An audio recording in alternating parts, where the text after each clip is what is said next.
Sa kaugnay na balita, libu-libong mga kapatid nating Muslim sama-samang nagdasal kaninang umaga bilang pagdiriwang ng Eid al-Fitr o ng pagtatapos ng Ramadan, ang buwan ng pag-aayuno. Ang detalye niyan alamin natin mula sa aming kasamang si Jervis Manahan, mag-uulat live.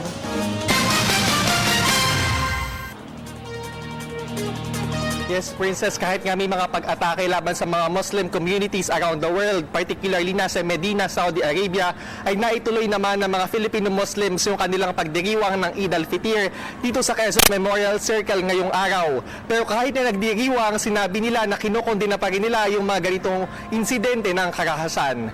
Narito ang aking report.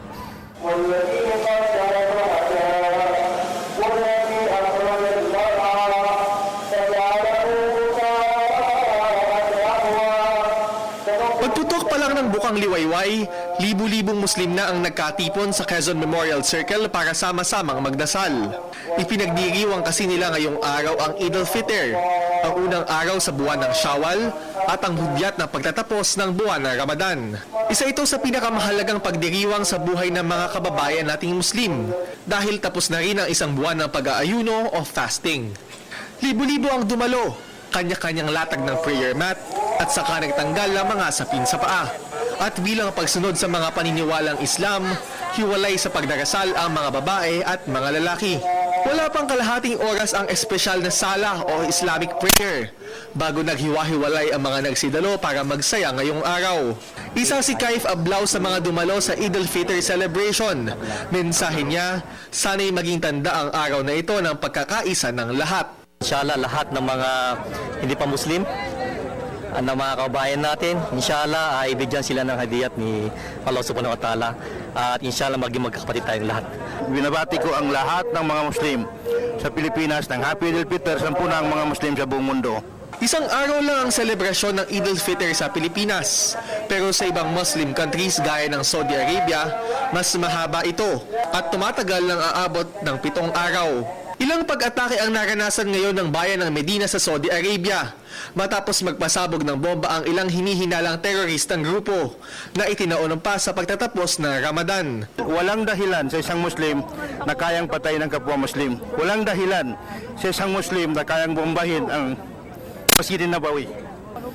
Aming kinukondem to the highest degree of condemnation ang ginawa na yon. Yung sinasabi nilang lagi na ISIS ay mga Muslim ay isang kasinungalingan. Tuloy naman ang pagdiriwang ng bansa sa Eid al-Fitr sa kabila nito. Idineklara nga ang holiday ang araw na ito bilang pakikiisa ng bansa sa mga pagdiriwang ng mga kababayan nating Muslim. Nagpaabot din na pagbati ang bagong kalihim ng Office of the Presidential Advisor on Peace Process o OPAP na si Secretary Jesus Dureza. Mensahe niya, ang perseverance, endurance at cleansing ay kailangan ng lahat ng mga tao, Musliman o hindi, para maabot ang kapayapaan. Sa Setyembre, ipagdiriwang naman ng mga kababayan nating Muslim ang Eid al-Adha, na gumugunita naman sa kahalagahan ng pagsasakripisyo.